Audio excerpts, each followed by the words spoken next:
Bem-vindos ao Agro de Primeira.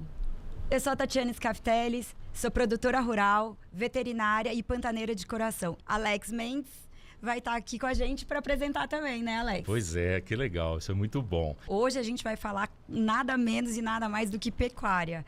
Eu tenho uma ligação intrínseca com a pecuária, sou aí a segunda geração dentro do Pantanal e dentro da pecuária também, porque não é só em Pantanal, meu pai tem fazenda e não só no Pantanal, mas a gente não podia falar de Pantanal sem esse convidado aqui. Leonardo Leite de Barros, muito obrigado por aceitar esse convite aqui nosso. É uma honra recebê-lo aqui e conversar com você mais uma vez, Leonardo. Por favor, se apresente. Quem é o Leonardo Leite de Barros? Primeiro eu quero te agradecer, Tati, porque eu sou um fã seu. Você tem levado a voz da gente pantaneira pelos 4 cantos dessa nação. E isso tem uma extrema importância. Alex, prazer estar aqui com vocês. Gente, eu sou campograndense. Nasci na Cândido Mariano, sabe? Família do meu pai é Papa Banana, lá do Livramento para frente de Cuiabá, sabe? E a minha mãe baiana.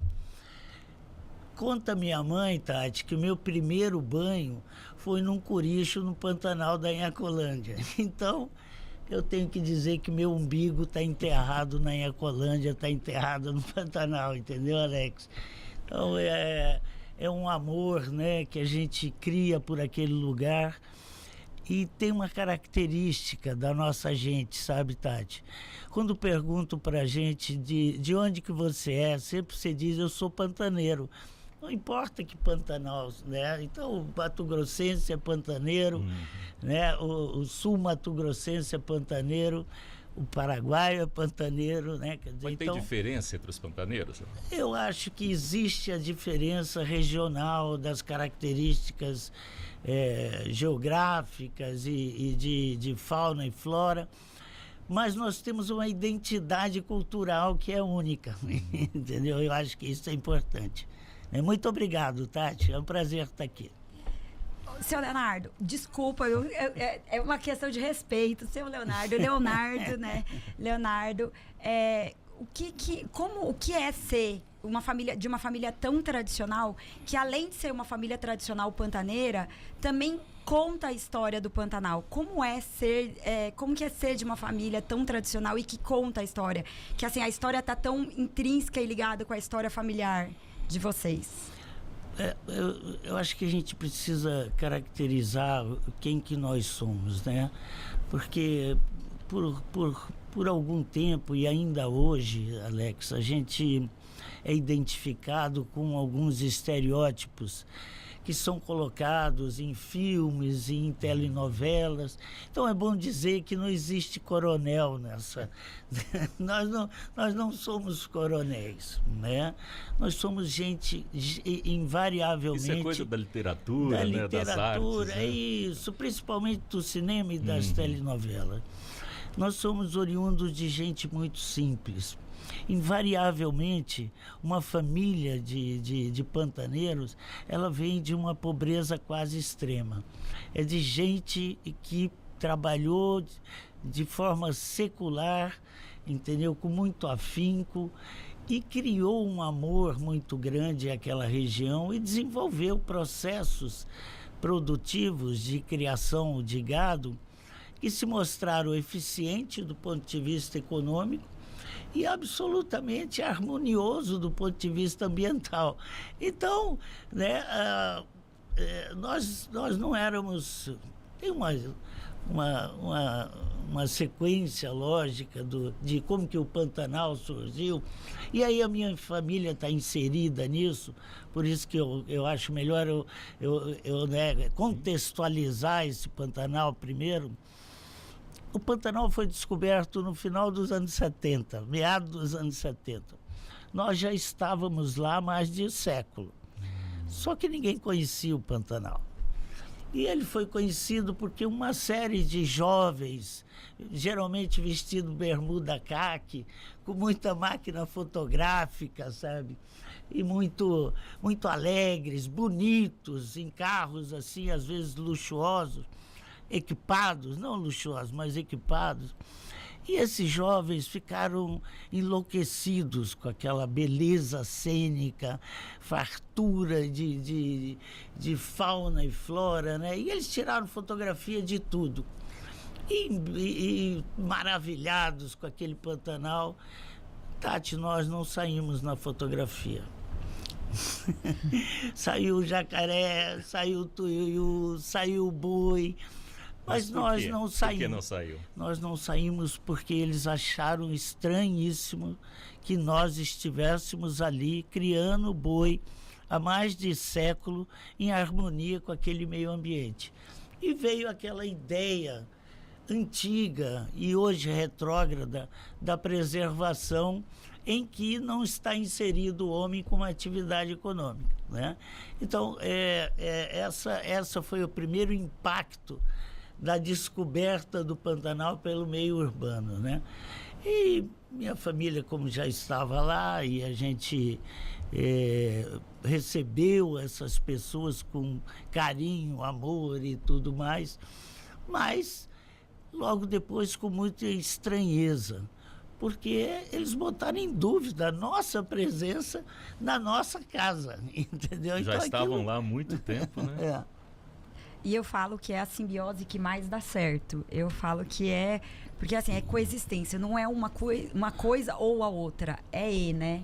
É isso. O gado e o pantaneiro. Então, eu acho que é a simbiose que mais se complementa. E acho que a preservação do Pantanal, 83% do Pantanal são conservados, é justamente devido à ação do pantaneiro, né? E aí, bom, toda a família pantaneira, né, sendo ela pioneira ou não, a pessoa que chega ao Pantanal, nós temos uma atividade econômica que é caracterizada por algumas coisas típicas do Pantanal, né? Primeiro, o isolamento, né? Quer dizer, são fazendas grandes e você pode passar dentro da sua fazenda 2 meses sem encontrar ninguém. Alex, isto trouxe na relação patrão-empregado, né, proprietário-colaborador, uma relação muito mais amigável e não de subserviência. Porque quando você convive com um cidadão durante tanto tempo, sem que aquele ambiente tenha interferência externa, o cara passa a ser, né, você pode criar uma relação de amizade e tudo. Por isso, o colaborador pantaneiro, ele tem respeito e tem a sua expertise e tudo, mas não existe essa subserviência que a gente vê, por exemplo, na relação de trabalho em Minas Gerais, no Nordeste brasileiro. Essa é uma das características, né? A gente tem uma preservação muito forte no Pantanal por um motivo geográfico também, né? Quer dizer, nós não precisamos desmatar para dar de comer ao gado. Nós temos pastagens nativas no Pantanal. É claro que a gente precisa introduzir algum banco de proteína com pastagens artificiais. Mas esse impacto, às vezes, é positivo do ponto de vista ambiental. E não uma antropização que vá dar impacto ambiental. Isso é uma outra característica da pecuária do Pantanal extremamente importante. E aí vai, né? Quer dizer, eu fui criado lá. Eu, meu irmão, minha irmã, né? Minha mãe era uma professora no Rio de Janeiro, meu pai também. Meu pai fez, minha mãe fez, era da área de educação. Meu pai fez filosofia e direito e se conheceram no Rio de Janeiro. Meu pai, com a vida intelectual muito forte, resolve abandonar tudo, traz a Sabaiana para Campo Grande, já com 2 filhos. Meus irmãos nasceram no Rio de Janeiro. E o mais pantaneiro de nós 3 era esse meu finado irmão, o Luciano. Ele tinha vergonha de falar que era carioca. Ele falava que nasceu aqui. Ele falava, eu sou pantaneiro. Ele enrolava, sabe? Entendeu? Então a nasceu gente... no Rio Paraguai, né? No Taquari. Eu fui o único que nasci aqui em Campo Grande, nasci na Cândido Mariano, e logo eles vão para o Pantanal. Esse casal, né, meu pai, um intelectual, ele pega esta capacidade de leitura e de adquirir conhecimento, se volta para o agronegócio. E vai atrás da Embrapa, e vai atrás dos livros, e ele já era um pantaneiro, claro, foi criado, meu avô era pantaneiro, né? Então ele já era a segunda, eu sou a terceira, meu filho é a quarta, e já tem o neto que é a quinta. Então esse casal vai para o Pantanal, minha mãe começa a lecionar os filhos dos colaboradores e costurar, uma péssima cozinheira, mas uma ótima professora, né? Carolina, está viva aí, né? E depois montou uma escola aqui em Campo Grande.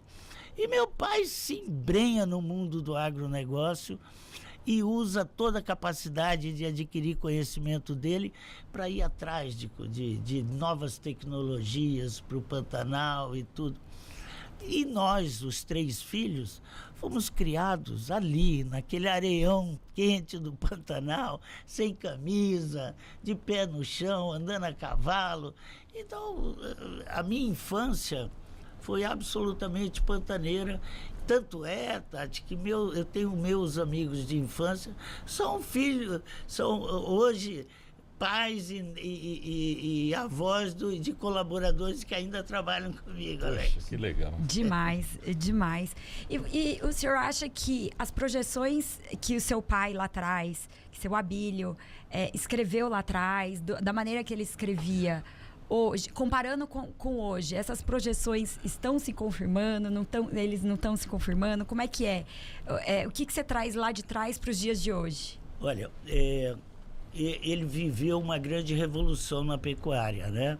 Que foi a introdução das braquiárias. Né? E ele foi um homem de ponta. Ele foi, eu acho que, se não o primeiro, um dos 3 primeiros a introduzir braquiária no Pantanal.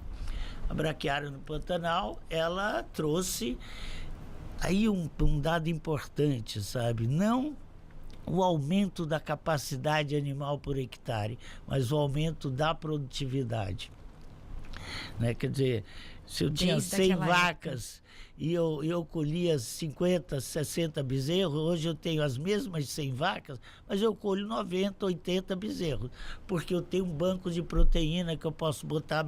E ele participou dessa revolução, né, da introdução da braquiária.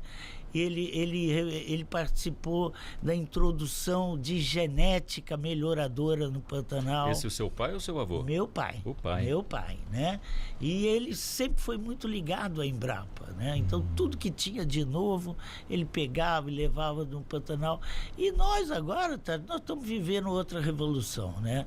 Que é a revolução do conhecimento, a revolução tecnológica, a revolução da qualidade da carne, né, a revolução da relação com nossos colaboradores, da formação de um novo sistema laboral dentro da fazenda, né, criar equipe, trazer aquelas pessoas para adquirir novos conhecimentos, levar novas tecnologias adaptadas para lá, né? Então é um mundo novo que eu acho que nossos filhos vão viver essa revolução muito mais rápida, e ela certamente virá cada vez mais rápida, né? Não, com certeza. E eu vejo, assim, eventos como o Pantanal Tech, que reúne todas essas experiências ali de dentro da UEMS, de dentro da academia e de dentro da Embrapa, colocando à disposição do pantaneiro e estando a linha aqui da UANA, eu acho que é de uma importância, assim, enorme. A gente vê essa utilização hoje dessas tecnologias, né? E eu acho assim... Qual é a diferença, assim, o impacto dessas tecnologias dentro da produção? Olha, primeiro eu acho que eu preciso falar um pouco do Pantanal Tech. Um evento, Alex, que veio para ficar e para revolucionar, porque ele trouxe para um ambiente lindo, né? Que é aquele lugar para dentro. É a UEMS, né? A UEMS, né? De Aquidauana, né? E a UEMS de Aquidauana, eu tive lá, participei com uma empresa de carne que nós temos, a Biocarnes, e ele trouxe, e tem uma característica extremamente importante, ele trouxe todo mundo lá para dentro, quer dizer, poder público, com política pública específica para aquele bioma, e a gente depois precisa falar um pouco de política pública, porque eu acho que é extremamente importante. Falar hoje do Pantanal sem falar de política pública, a gente fica devendo, né? Tem a academia, tem os produtores e principalmente tem o público, né? Público. Eu sinto, sabe, Alex, que nós produtores, e aí eu vou falar nós pantaneiros, né? Nós somos vistos de forma diferente pelo mundo urbano, entendeu? Muitas vezes, quando nós estamos na cidade, nós estamos cuidando, às vezes, de coisas que não estão relacionadas com os nossos afazeres, né? Às vezes a gente vem para a cidade para descansar. Aí o povo urbano vê, às vezes, um menino lá numa caminhonetona com uma fivelona. Nós não somos essa gente. Nós somos gente simples, né, Tati? Nós somos gente humilde, nós somos gente que gostamos do trabalho, sabe? Do cheiro do mato, né? Então, nós precisamos... A UEMS, com esse evento, oportunizou que a gente levasse a voz do campo para lá. E eu cada vez mais sinto, Tati, eu acho que você tem feito um trabalho incrível. É trazer a narrativa do produtor, ele falando, né? Quer dizer, a gente tirar isso de outros atores. Não é tirar, todo mundo pode falar o que quiser, mas nós temos que falar quem nós somos, né? E esse espaço é exatamente para isso, né, Tati? A Tati está aqui justamente para ouvir os colegas, né, produtores, para que conversem na língua que o produtor entenda. E porque as outras pessoas possam conhecer um pouco da rotina de vocês, que, como falamos lá no começo, que aparece só na ficção, né? Que é bem diferente da realidade. E a nossa realidade, né? Porque esse é vamos dizer assim, a separação que a grande mídia, digo, as novelas, os filmes, eles trouxeram para nós. Essa separação, dizendo que é lá nós, eles aqui, e uma coisa separada da outra. E não, é tudo muito ligado, né? Principalmente dentro de Pantanal, que a gente fala de turismo, a gente fala de pecuária, é tudo muito intrínseco, né? Vida selvagem é tudo muito intrínseco.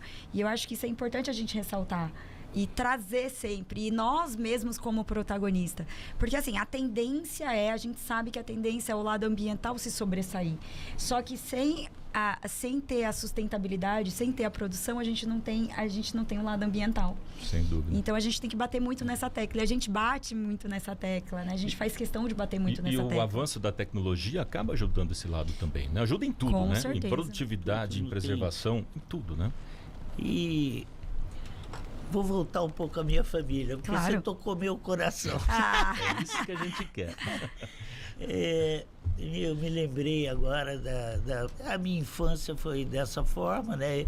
Eu tenho um irmão falecido e uma irmã mais velha. Minha irmã mais velha, ela montava cabeleireiro, aí cortava o cabelo da fazenda toda, e tinha os afazeres dela, ia para o campo com a gente também. Logo veio a juventude, e aí nós mudamos para Campo Grande. Eu estudei no Colégio Dom Bosco. Aliás, esse é um ponto importante também, que não tem muito a ver com agronegócio, mas tem a ver com a saúde da nossa sociedade. Nós tínhamos escolas públicas que eram as melhores.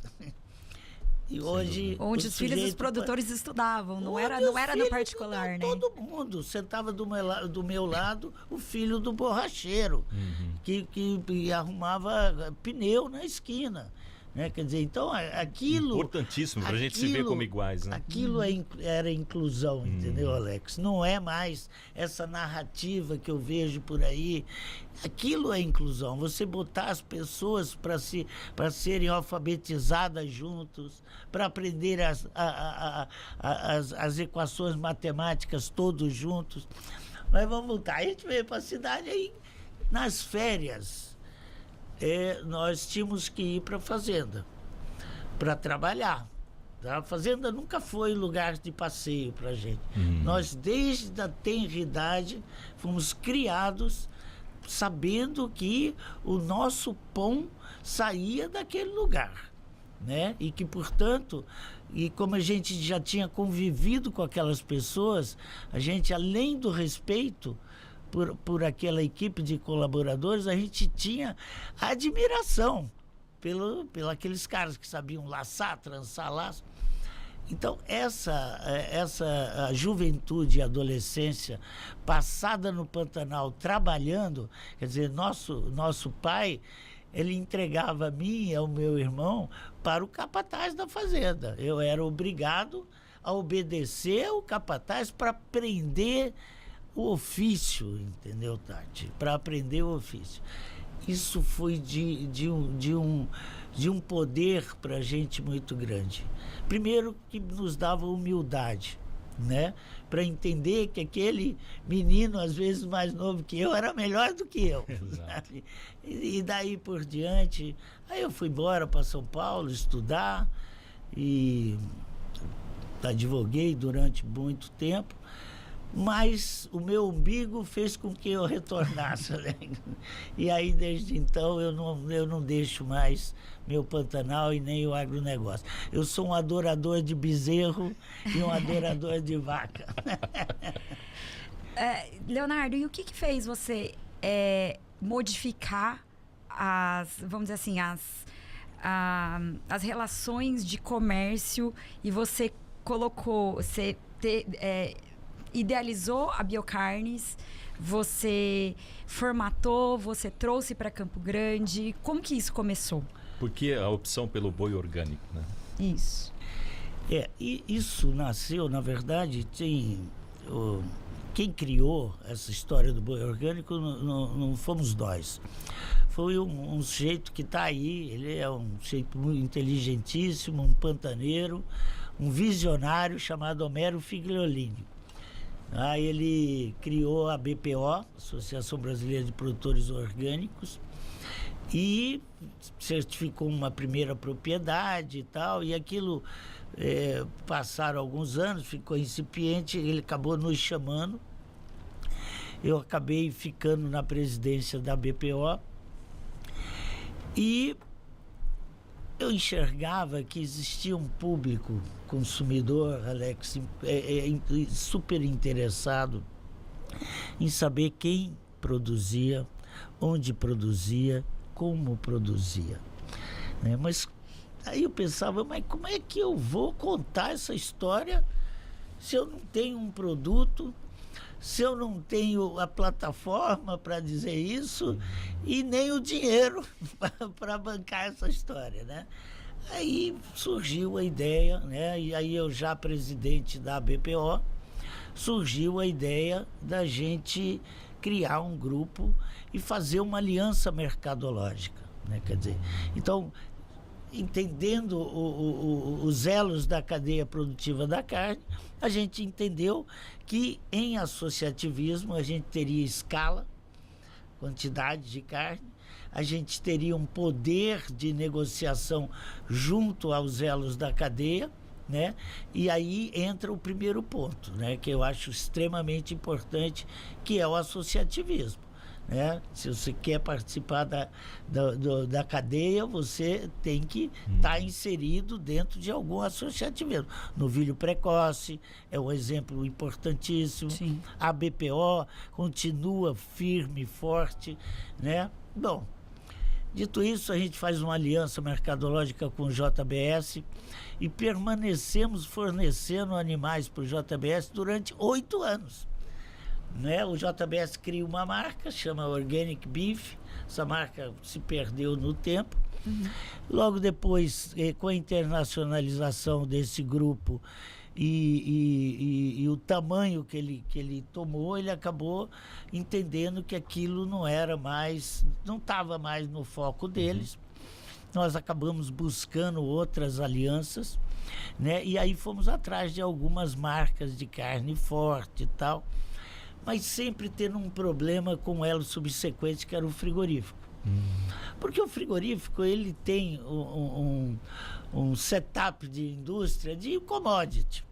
Ele não vai parar uma linha de produção dele para fazer um produto especial para você, porque aquilo é economicamente inviável para ele. E aí surgiu a ideia da Biocarnes, que era um sonho meu e do Luciano, do meu irmão. Era um sonho familiar, né? E aí o primeiro movimento que a gente fez foi alugar uma desossa, né? Uma indústria, uma pequena indústria.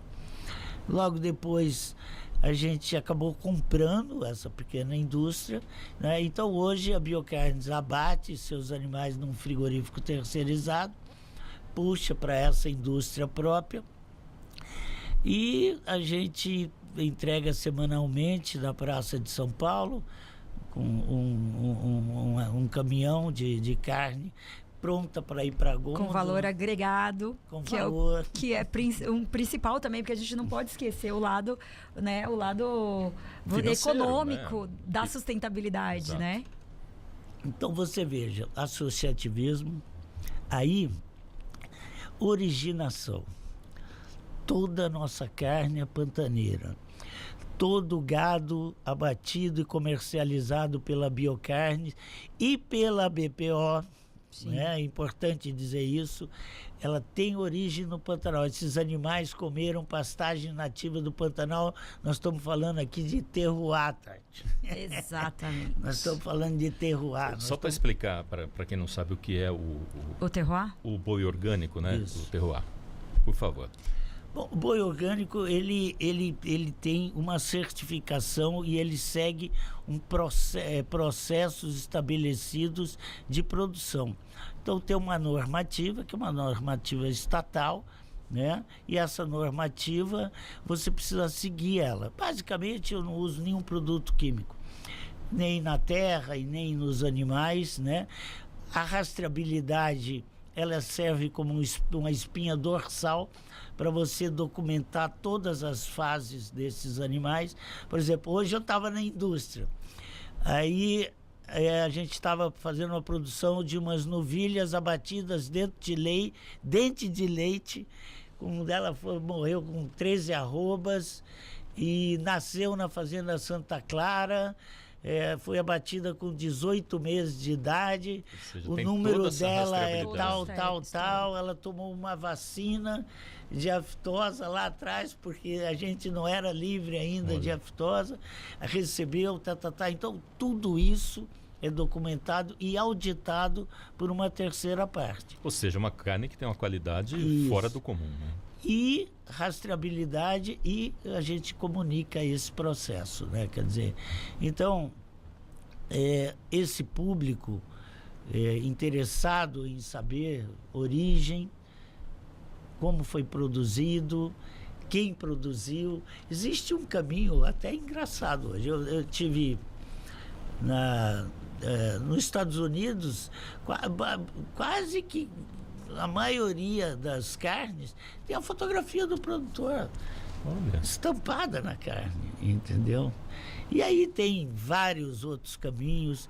Eu acho que iniciativa como da Biocarne devem surgir outras, já estão surgindo, mas é importante dizer, origem, certificação, qualidade do produto. Se você quer agregar, a qualidade não é vantagem competitiva.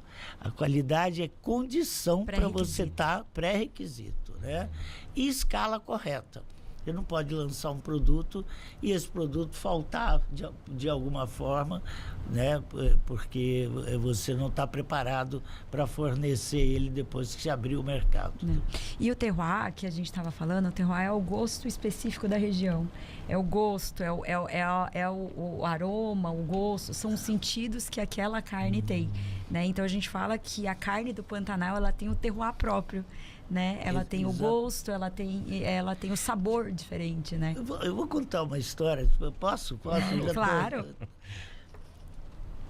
A gente tem no Pantanal aquelas festas tradicionais. Uma das festas mais tradicionais é São Sebastião, dia 20 de janeiro.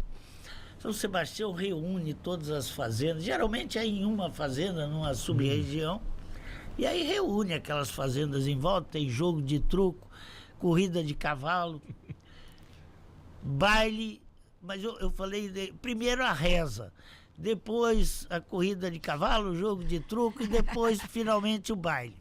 É assim que funciona. Quem dá a festa, dá a matula, que é a carne, é o assado. A carne assada, eles fazem um buraco do tamanho dessa mesa aqui, mas bem fundo, e aquele buraco acende no dia antes de começar a festa e ele só vai apagar um dia depois com uma fumacinha triste que sai do angico, sabe? Pois bem, e a festa era na rancharia, fazenda que meu avô fundou e tal, hoje é da minha irmã. E eu tô lá, meu pai falou, olha meu filho, ajeita a matula e tal, velho, né, nervoso, é muita gente. Eu falei, não pai, já tirei aqui umas 5 novilhas e tal. Ele falou, não, mas chama o velho Estácio lá pra apartar, sabe? Bom, aí chegou lá, reuni, pegamos o sinuelo, levou pro curral. Eu falei, seu Estácio, vê aí o que nós vamos comer hoje e tal, aparta a matula aí, né? Aí tinha uma vaca velha no meio dessas novilhas. E aí o velho Estácio falou, Lorde, vamos comer essa vaca velha aí. Eu falei, mas Estácio, essa novilha bonita. Ele falou, não, vamos comer a vaca velha. Bom, comemos a vaca velha. Vaca gorda, né? Aquela gordura amarela. Amarela. É. Bom, passado um tempo, e aquilo ficou na minha cabeça. A festa transcorreu como sempre, alegre, né? E geralmente as novas famílias pantaneiras, né, são criadas nessas festas e tal, é tudo muito bonito. Passado um tempo, eu estou andando pela Alemanha, minha irmã casou com um alemão, morava na Alemanha, estou andando com ela lá e estou andando pelas ruas de Colônia, na Alemanha, encontro um açougue escrito Repical. Eu falei, Repical, entrei, né? Boi feliz, né? Boi feliz, tal. Entrei lá dentro, Alex, tinha um alemãozão forte, sabe? Vestido de branco assim e tal. Aí eu comecei a conversar com ele e tal. E aí perguntei, mas vem cá, o que é o boi feliz, né? A vaca feliz. Ele falou assim, não, eu vou te mostrar aqui. Aí entrei numa câmara fria, tinha uma carcaça imensa. Aí ele falou assim, esse aqui é um animal de 6, 7 anos, um animal já velho, que comeu muito capim e não sei o quê. Eu falei, pô, mas isso aí é a matula do velho Estácio. Eu falei, a matula do velho Estácio. E ele cobrando o dobro do preço do amendoim. Em euro ainda, né? Ó, Leonardo, é bom você me falar isso, porque meu pai tem essa tradição. Meu pai, ele mata vaca e mata boi, na verdade, né? Ele mata boi mais velho, né? E, bom, meu marido sabe, todo mundo sabe aqui, seu Nelson Scaff tem essa tradição aí. Pois é, mas isso é o terroir. Né? O terroir, e aí é um valor agregado, aí pode até virar um valor agregado, né? Não, e tem valor. Agora a gente está lançando a vaca velha pantaneira do Mimoso. E vamos fazer já me passa aí todas as indicações, porque eu tenho certeza que a gente vai entrar nessa. Mas para coroar, eu tô lá com o chefe, o Paulo Machado, o nosso Sim, chefe. Paulo. Ele estava lá em Barcelona, isso há pouco tempo, eu viajando com ele. Ele tem um negócio que chama Food Safari, que é sensacional. Um dia você tem que chamar ele aqui. Tem mesmo. E aí ele falou assim, não, Leonardo, vou te levar num restaurante para você comer carne. Falei, pô, Paulo, matou, né, cara? Já tava cheio de comer aquelas coisinhas, né? Queria comer uma carne, né? Aí, cara, quando chegou no diabo do restaurante, tava escrito vaca velha. Eu falei, ó, o Estácio aqui de novo. Sabedoria do velho Estácio. Sabedoria do velho, do pantaneiro velho. Do pantaneiro velho. Que Deus o tenha. Leonardo, uma última pergunta, porque eu queria ficar aqui horas ouvindo. Uma pergunta de negócios, né? Porque tem mais coisa pra gente saber. Exatamente.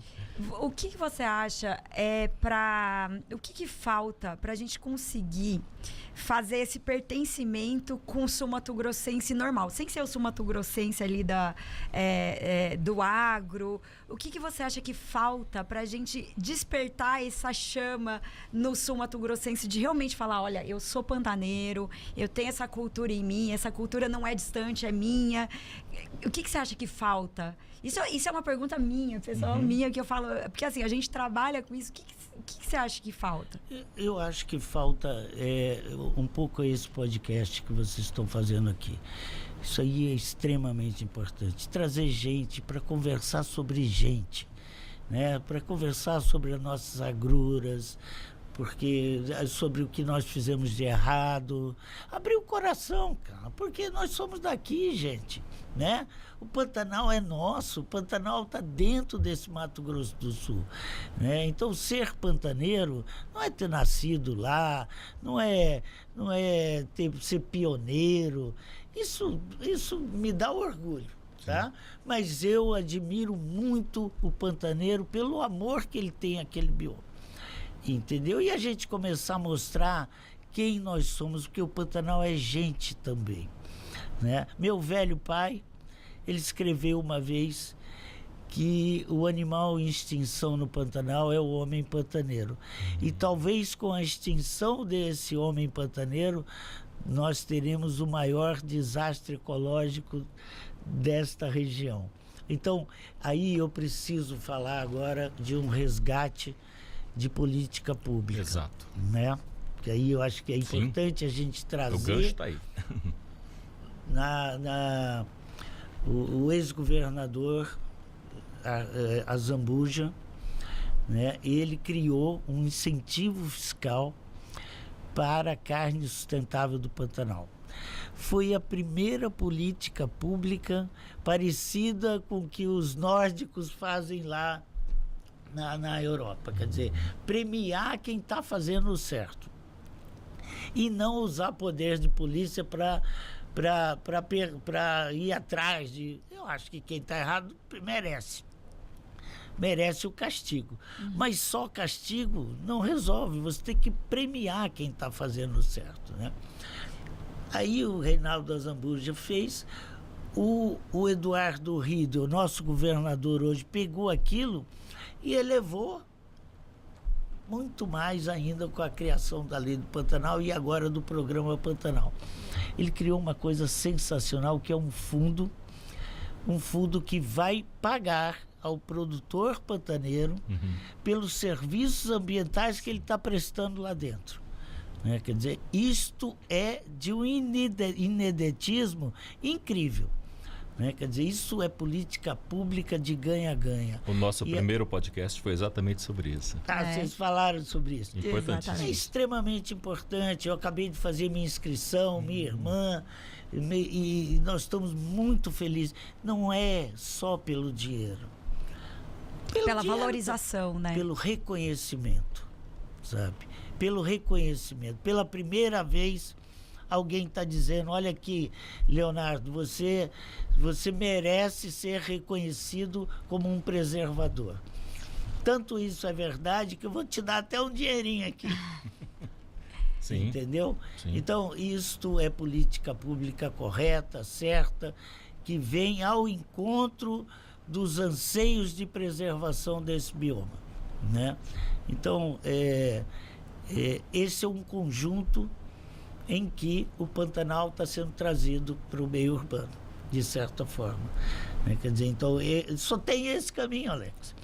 É um podcast aqui, é a Tatiana falando sem parar sobre o Pantanal, né? E outras pessoas, e trazer a nossa realidade, sabe, para cá. Acho que não tem outro caminho. E produto, né? Produto. Botar o produto, a carne pantaneira, o turismo pantaneiro, o mel do Pantanal, tudo é produto nosso do Mato Grosso do Sul e leva o nome Pantanal. Com certeza. E eu tenho certeza que esse podcast vai ser canal para muitos outros nichos, muitos outros produtos. Vamos trazer muita coisa boa aqui desse nosso agronegócio, desse nosso Pantanal. A gente tem muita coisa boa para mostrar. Tem muita história para contar. Muita história para contar. Por exemplo, não sei se todo mundo sabe, mas o Leonardo tem aí uma veia artística, né? Para quem sabe, é sobrinho, né? Sobrinho do grande poeta Manuel de Barros, né? A gente tem até umas imagens do Manuel de Barros agora que a gente está mostrando, né? Como é ser sobrinho de Manuel de Barros e de repente se tentar enveredar também um pouco, porque que eu saiba, você também é cronista, né? Escreve algumas coisas, né? Como é lidar com isso? Primeiro, a nossa família, eu fui criado com livros, sabe? Meu pai era um escritor também, né? O tio Manuel era um poeta, né? Quer dizer, então aquilo, nós nascemos com isso, né? Quer dizer... Era natural. Natural e até necessário, sabe? E uma vez eu perguntei pro tio Manuel, eu encontrava com ele quase todo dia. Eu ia de tardezinha na casa dele, onde é o museu hoje? Uhum. E a gente tomava uma pinguinha, um uísque ali, ficava conversando. E aí um dia eu perguntei para ele, tio, eu não tenho idade e tal. Falei, tio, mas me diga aí, o que o senhor acha que eu devo ler e tal? Ele falou, o que você está lendo, né? Eu estava lendo, sei lá, Dostoiévski, uns troços loucos lá, um russo bacana lá. Eu estou lendo... Mas você está gostando? Eu estou lendo Machado de Assis. Você está gostando? Então continua, meu filho. Mas o senhor não vai falar nada? Ele falou assim, meu filho, até bula de remédio é bom. Você pode ler que vai dar certo. Então ele era essa pessoa amável, né? E dentro da minha casa, meu pai era um filósofo, sabe? Então as conversas eram assim muito de uma simplicidade, mas de uma profundidade intelectual um pouco maior e tal, sem nenhuma vontade de... Eles eram pessoas muito humildes, sabe? E essa era a característica dessa minha família. Gente que não falava. Eu sou falador, mas é por causa do baiano, sabe? Puxou para a mãe? Puxei para a mãe. Então... Meu pai começou a escrever, ele já tinha mais de 60 anos, ele começou a escrever de raiva, porque começaram a dizer que a gente estava destruindo o Pantanal e tal. Já naquela época. Não, pois era aquele povo que eu falei no começo dos anos 70. Aí ele escreve um livro que chama Gente Pantaneira, que para mim... é o maior livro sobre o Pantanal. Eu sou suspeito, é filho, mas eu digo que eu acho que aqui esse é o livro mais importante sobre o Pantanal. Gente Pantaneira. Chama Gente Pantaneira. Se quiser eu te dou um de presente. Tati deve ter já o dela. E quem quer entender o Pantanal deve ler esse livro, porque é um apanhado histórico, sociológico e com uma forma de escrever muito peculiar do meu pai. Muito bonita, muito bacana, muito interessante. E depois ele escreve outros livros, mas esse livro foi um marco, e é um marco. O tio Manel, meu pai me contava, falava, não, Manel sempre foi poeta. Sabe? Manuel nunca, né? E quem cuidava do meu tio Manuel era uma avó minha, porque meu avô morreu muito cedo. Minha avó é uma matriarca, chamava Alice, uma pessoa imponente, sabe? Eu chegava de meus estudos em São Paulo, antes de eu entrar em casa, eu tinha que ir na casa da velha tomar benção para ela, e ela sentada numa cadeira de balanço, Deus te abençoe, agora você pode ir embora. Era mais ou menos assim. Bom, eu vou te contar uma história, estou contando muita história hoje aqui, porque vocês tocaram meu coração. Uma vez a gente estava em Corumbá, eu e meu pai nasceu em Corumbá. Ele estava fazendo um negócio de uma terra lá e tal, e a gente estava no hotel. E naquela época chegava um avião por dia em Corumbá e tal. E a gente, já depois do almoço, de tarde, descemos do hotel, tinha uma banca de jornal em frente. E na primeira página do Globo tinha fotografia do tio Manuel. Foi quando o Antônio Ruais chamou ele de maior poeta brasileiro vivo e tal, e aí tinha essa primeira página do Globo, que era, né, bom, você sabe, marco, não né? preciso falar, eu estou na casa daqui, né? E aí ele abre o caderno B, né, que era o caderno de literário do Globo, a página inteira era uma fotografia do tio Manuel. E eu fiquei feliz da vida, né? Falei, porra, veio o Neco aí, né? E eu vi as lágrimas saindo dos olhos do meu pai, né? Aí eu achei aquilo, falei, mas pai, por que o senhor está chorando, né? Aí ele falou, porque a minha mãe não vai ver isso. Puxa. Ela já tinha morrido. E ela dizia sempre, ninguém mexe no poeta. Ele é poeta e ele vai fazer a poesia dele pro resto da vida. E aí os dois foram sócios, né, no Pantanal, meu avô, meu pai e meu tio Manuel foram sócios a vida toda e se visitavam diariamente, né, entendeu? Então eu tenho uma ligação depois com os filhos do tio Manuel, né, João, Maísa, Pedro. Nós fomos criados juntos, então nós somos uma família como outra qualquer, mas que tinha e tem esse lado, né, de gostar de livros. Isso é muito bom. Que delícia de papo, né? Nossa, maravilhoso. Eu acho que ele vai ter que voltar. Olha, vai ter que voltar. A gente vai ter que fazer um segundo episódio. Vai ter que eu fazer. até fiquei emocionada. Olha, muito obrigada, Leonardo. Sério mesmo. Assim, eu como uma pantaneira nata, intrínseca aqui, verdadeiramente pantaneira, eu fico muito emocionada, porque eu adoro saber histórias, eu adoro ter, assim, ouvir você falando, pra mim é pura cultura, muito sul-mato-grossense não sabe o que é isso, não tem ideia da dimensão do que foi seu Abílio, Manuel, o que eles representavam na época, muita gente não sabe, os jovens hoje não sabem, e a gente trabalha muito para que eles saibam e que eles conheçam. Muito obrigada por ter vindo. E a gente vai marcar um segundo, né? Vai, por favor. com certeza. Já vai se preparando. Com novas histórias. Vai lembrando. Muito obrigada. E, gente, não esqueça, deixa o seu like. Vamos lá. Compartilha.